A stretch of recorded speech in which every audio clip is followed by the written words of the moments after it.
শনিবার দিন যেহেতু যেতে পারিনি, আমি রোববার দিন একটা রিচুয়াল দিয়েছিলাম ওনাদেরকে। বেশ কিছু জিনিসপত্র, তার সাথে 7টা তার সাথে ঘরে একটু এই সবগুলো জিনিসপত্রগুলো দিতে হয়। আচ্ছা, মাংস ছিল কিছু একটা, ওই মাংসটা নাকি ভদ্রমহিলাকে দিয়ে এরকমভাবে যজ্ঞের আগুনে আহুতি দিয়েছে।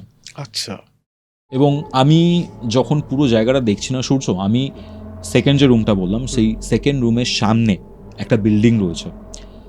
বিল্ডিংটা পুরো ঝকঝকে তকতকা, বাট অপোজিট যে পোর্শনটা রয়েছে সেই পোর্শনটা না, মানে জানলার ওখানে কীরকম তারজালি ফারজালি টাইপের দেওয়া, ঠিক আছে, পুরো অ্যাবান্ডেন্ট মনে হবে তোমার।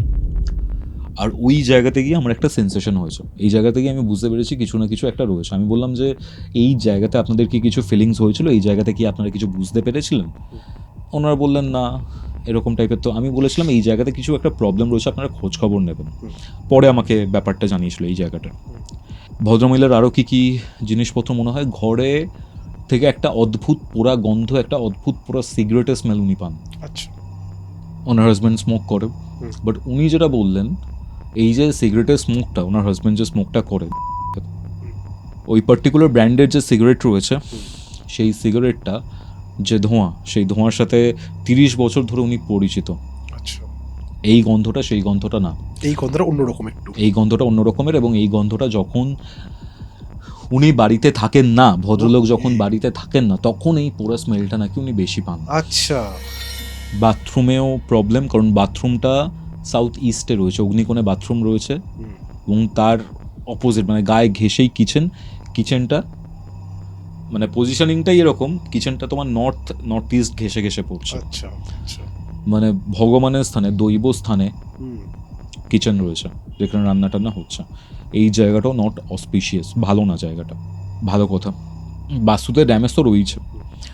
এবার আর একটা যেটা প্রবলেম, সেটা হচ্ছে এই ভদ্র মহিলার মাঝে মধ্যে এমন কাশি হয়, এমন কাশি ওঠে, মানে কাছতে কাছতে মনে হয় নেবুলাইজার নিতে হবে বা এরকম টাইপের ব্যাপার নিতে হবে।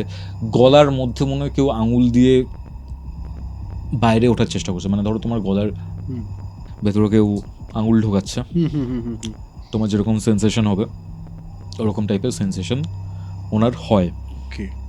এছাড়া ওনার অনেক ক্ষেত্রেই মনে হয়েছে না যে উনি কাউকে দেখতে পেয়েছেন বা দেখতে পাচ্ছেন, এরকম টাইপের একটা ব্যাপার। আচ্ছা, ভদ্রলোক মানে কাকুকে আমি জিজ্ঞাসা করলাম আপনার কি মনে হয়।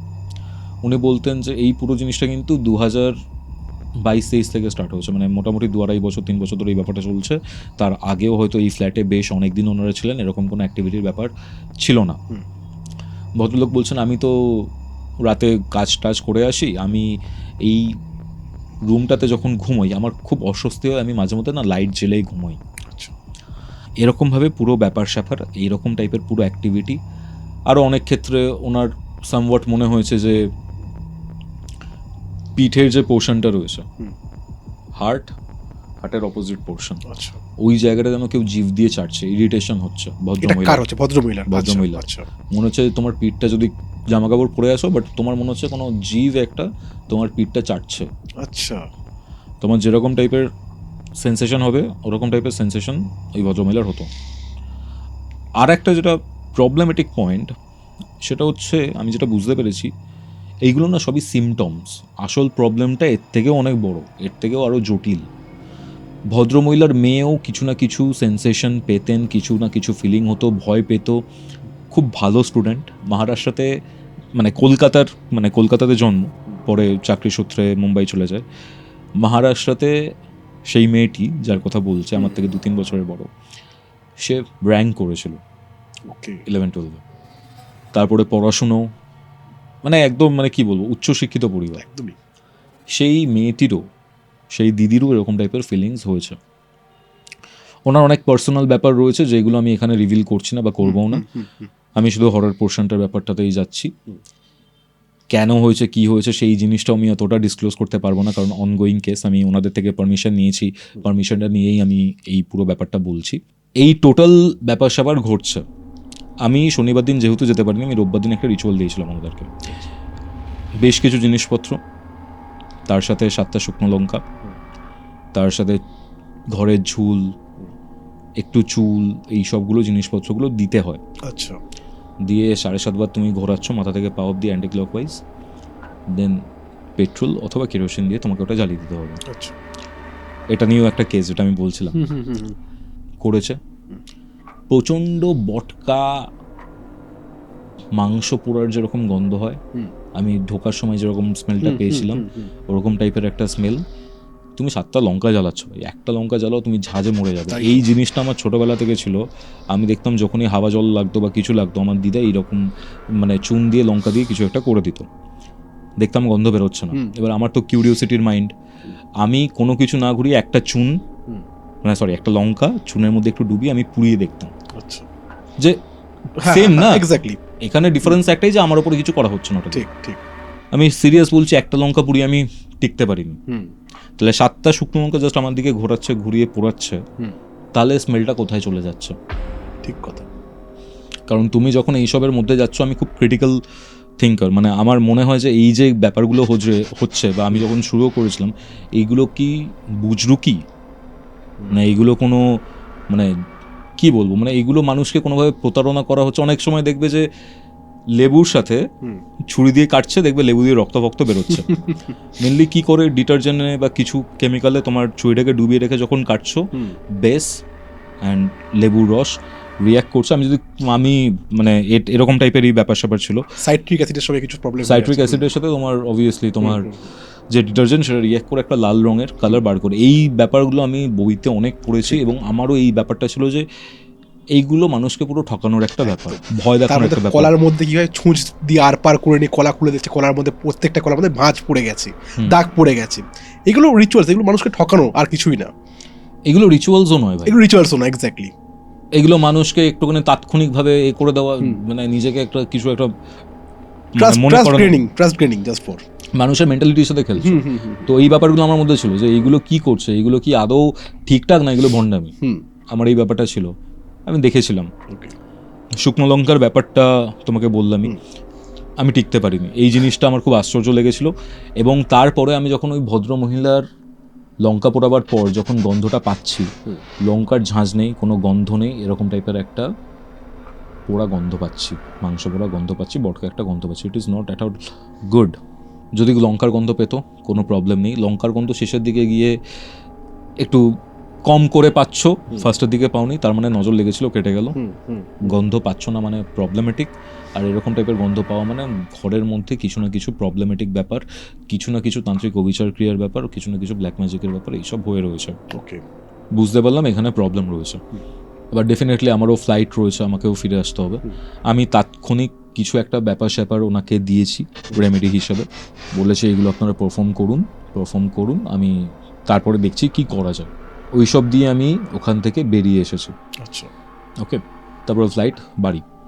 ওনার এই প্রবলেমগুলো চলছিলই, বাট আমি যে জিনিসটা দিয়েছিলাম সেই জিনিসটা ইউজ করার পর ওনার যে প্রবলেমের জায়গা, যে ক্রিটিক্যাল যে ব্যাপারটা, সেই ব্যাপারটা অনেকটা কেটে গেছে। আচ্ছা, মানে রোববার দিয়েছি, সোমবার মঙ্গলবার 2 দিন ইউজ করেছে, ফার্স্টের দিন থেকে রেজাল্ট পাওয়া স্টার্ট করেছে এবং এই জায়গাগুলো অনেকাংশে কমে এসছে।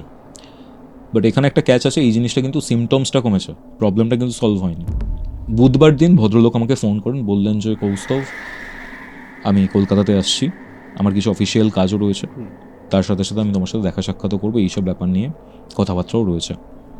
তার আগে আমি মোটামুটি পুরো যা প্রেডিক্ট করেছিলাম 4টে মানুষেরই, মানে ওই পরিবারের 4 জনের আমি চার্ট প্রেডিক্ট করেছিলাম, অনেক ব্যাপার স্যাপার উঠে এসেছিলো। ওনাদের সাথে কারুর শত্রুতা ছিল, সেই শত্রুতার জন্য ফার্স্টে ওনাদের ওপর কিছু একটা চালান করা হয়। আচ্ছা, আমি কিছু কথা বলতে চাইছি না, বলাটা দরকার, বাট যেহেতু অনগোয়িং কেস আমি বলতে পারছি না।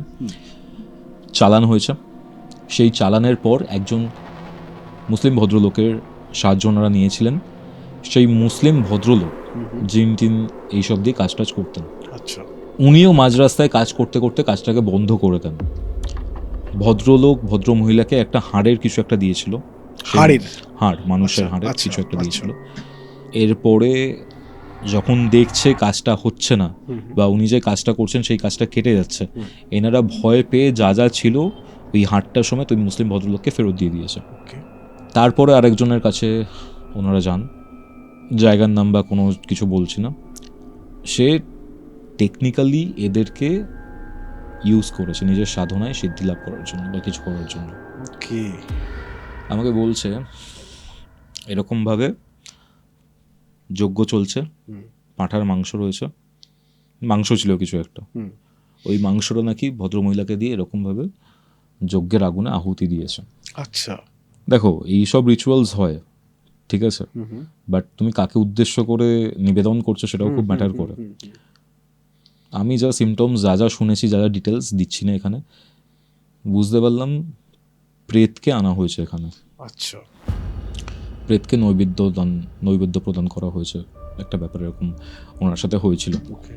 প্রবলেম হচ্ছে উনি যখন আমার কাছে এসছেন, ফার্স্টে যে চালানের ওই প্রবলেমটা রয়েছে, সেকেন্ড টাইম ওই যে যজ্ঞ যেখানে মাটন বা কিছু নৈবেদ্য প্রদান করেছিলেন, আহুতি দিয়েছিলেন, ঠিক আছে, সেই জায়গাটাও রয়েছে।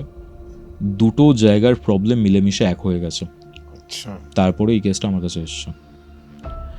মুম্বাই থেকে উনি এলেন, আমি বললাম আমার বাড়িতে, কথাবার্তা হলো, সব কিছু হলো। আমি আরও যাতে ক্লিয়ারেন্সের যে কাজ বা ওভারঅল যে কাজ রয়েছে সেই কাজটাকে যত তাড়াতাড়ি করা যায় করার চেষ্টা করব বা এরকম টাইপের একটা ব্যাপার।